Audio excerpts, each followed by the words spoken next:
여러분 안녕하세요, 삐맨입니다. 오늘은 덩케르크 이후 3년 만에 돌아온 크리스토퍼 놀란 감독의 영화 테넷을 보기 전 알고 가시면 좋은 13가지에 대해 총정리해보려고 합니다. 첫 번째, 영화의 기본 줄거리.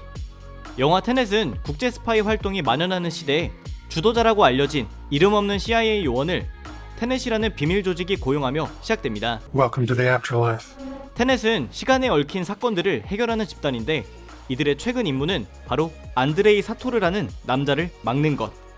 그는 러시아 출신으로 시간의 흐름을 뒤집는 기술인 인버전을 통해 세계 3차 대전을 일으키려는 인물인데 주도자가 인버전 기술을 터득해서 그와 맞서 싸워야 하는 이야기입니다. You're not shooting the bullet, you're catching it.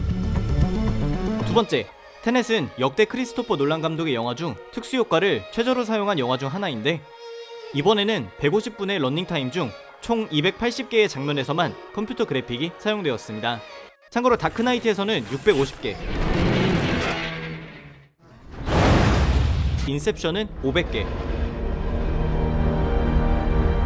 최대한 전쟁의 사실적인 이미지만 담으려 했던 덩케르크조차도 429개로 SF적인 주제의 테넷이 280장면밖에 특수효과를 쓰지 않았다는데 놀라지 않을 수 없었는데 심지어 예고편에 나왔던 보잉 747이 경납고에 충돌하는 장면은 실제 촬영이었습니다.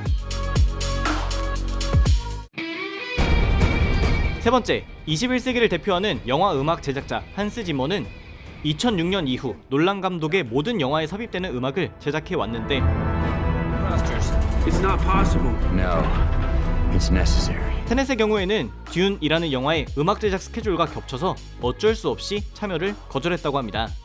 결과적으로 이번에 영화 음악 제작자로 참여한 것은 루드비히 고란손이라는 스웨덴 출신 작곡가로 블랙팬서의 OST를 제작한 것으로도 유명합니다.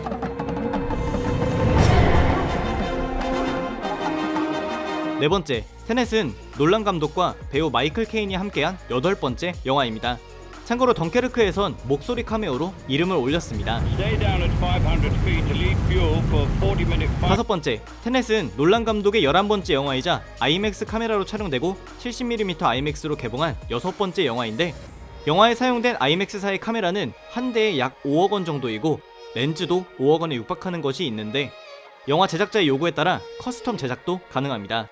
이번에는 놀란 감독의 요구에 따라 차량 안에도 들어갈 수 있을 정도의 소형화를 냈고 어두운 환경에서 취약한 IMAX 카메라의 한계를 극복하기 위해 커스텀 렌즈도 제작되었다고 합니다. 여섯 번째, 많은 할리우드 영화가 그렇듯 테넷은 한국에서 세계 최초 개봉을 했습니다.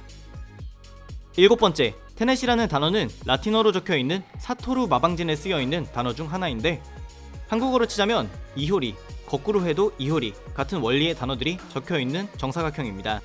테넷은 이 중 중앙에 가로로 쓰여있는 단어인데 교리, 원리라는 뜻을 갖고 있습니다. 맨 윗단어인 사토르는 이번 영화의 악당 안드레이 사토르의 이름에 포함되어 있기도 한데 사토르는 지배자, 창조자, 주동자 등의 뜻을 갖고 있습니다. 여덟 번째, 놀란 감독은 과거 작품들에서 활동했던 배우들뿐 아니라 제작자들과도 다시 일하는 것을 선호하는데 그중 한 명은 카메라 감독인 호이트 반 호이테마입니다. 그는 놀란 감독의 영화 인터스텔라, 덩케르크뿐만이 아니라 비주얼이 훌륭한 영화로도 유명한 에드 아스트라의 촬영 감독이기도 했습니다. 아홉 번째, 과거 크리스찬 베일의 배트맨 트릴로지 영화의 감독을 맡았던 놀란 감독인데 로버트 패틴슨은 테넷의 캐스팅이 끝난 후 배트맨의 오디션이 잡힌 상황이었습니다. 그는 자신이 오디션을 보러 가는 것을 굳이 밝히고 싶지 않아서 놀란 감독에게 가족들 일이 있어서 개인 시간이 필요하다라고 했는데 놀란 감독은 너 배트맨 오디션 보러 가지 라고 해서 이실직고 이야기한 뒤 배트맨 캐릭터에 대한 많은 조언을 들었다고 합니다. 그 후 테넷의 영화 촬영 첫날 그는 배트맨 배역에 확정되었다는 연락을 받았습니다. I'm vengeance. 열 번째, 테넷의 제작은 2019년 3월에 시작되었는데 놀란 감독은 약 20년 전쯤부터 영화에 대한 아이디어를 갖고 있었고 이를 대본으로 본격적으로 적기 시작한 것은 2012년 다크나이트 라이즈 작업이 마무리되고 난 후쯤이었다고 합니다. 참고로 약 6년에 걸쳐 완성된 대본은 캐스팅이 마무리되는 단계에서 배우 로버트 패틴슨과 존 데이비드 워싱턴에게 영화사 사무실에서 딱 한 번만 읽을 기회를 줬고 심지어 마이클 케인에게는 대본을 읽을 기회조차 주지 않았습니다. 이후에도 마이클 케인에게는 촬영 중에 쪽 대본만 제공했는데 때문에 그는 촬영 기간 내내 테넷이 무엇에 관한 영화인지도 몰랐다고 합니다. 11번째, 평소 놀란 감독은 제임스 본드 시리즈의 광팬으로 알려져 있는데 하필 테넷이 스파이 장르가 담겨있는 영화였기 때문에 본드 시리즈가 주는 스파이 장르의 느낌을 담되 특정 장면들을 따라하는 느낌을 주기 싫어서 역대 최장기간 동안 본드 영화를 끊었다고 합니다. 12번째, 인터스텔라 제작 당시 블랙홀에 대한 논문을 냈을 정도로 영화 속 과학적 요소에 대한 탐구력이 뛰어난 놀란 감독은 테넷의 경우에는 과학적 사실을 크게 의식하지 않으려 했는데 그럼에도 시간에 대한 최소한의 규칙은 지키고자 했기 때문에 인터스텔라 제작 당시 함께 블랙홀과 웜홀 이론에 대해 조사를 했던 물리학자 킵손에게 대본을 넘겨 오류를 살펴봐달라 했습니다.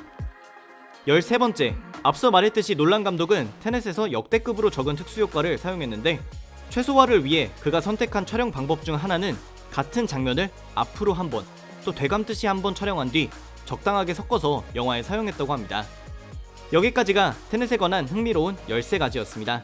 사전 개봉은 이미 했고 8월 26일부로 공식 개봉을 할 테넷인데 마스크 필참하시고 영화 재밌게 보고 오시기 바랍니다. 오늘의 영상도 재밌게 보셨다면 추천과 댓글 그리고 큰 힘이 되는 구독도 부탁드립니다. 감사합니다. 지금까지 삐맨이었습니다.